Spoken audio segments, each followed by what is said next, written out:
Merci beaucoup de cet accueil cérémonieux mais très chaleureux. Je voudrais commencer par remercier Si Mohamed Kabadj de son invitation, et puis le professeur Sethi et Wadi Adada de leur introduction. Vous remercier tous d'être présents, je suis très impressionné par l'auditoire, et vous dire que ça vient d'être évoqué, mais combien c'est vrai que pour moi, être au Maroc en général, à Marrakech en particulier, revêt une signification très, très spéciale.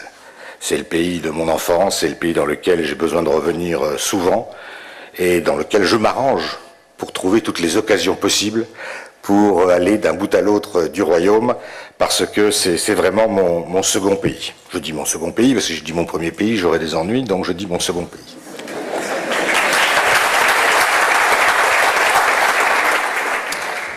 Cette conférence s'inscrit dans une série de conférences que je fais ces temps-ci sur les questions de l'économie mondiale. J'étais à Yalta, en Ukraine, il y a 10 jours, où j'ai fait une proposition sur la crise européenne. Je suis avec vous aujourd'hui pour parler des pays émergents et de leur gouvernance.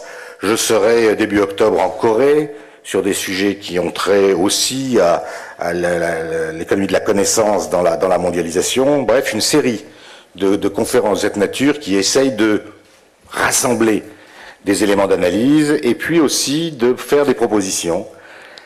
Parce que, je ne sais pas si vous partagez ce point de vue, mais il me semble que la période manque beaucoup de propositions nouvelles et que sans propositions nouvelles, malheureusement, nous ne sortirons pas des difficultés dans lesquelles nous sommes. Alors le sujet d'aujourd'hui, Si Mohamed a eu cette bonne idée de me proposer de parler de gouvernance et de pays émergents, et donc, en effet, je vais m'efforcer de faire le point de ce que je pense des pays émergents dans la gouvernance mondiale.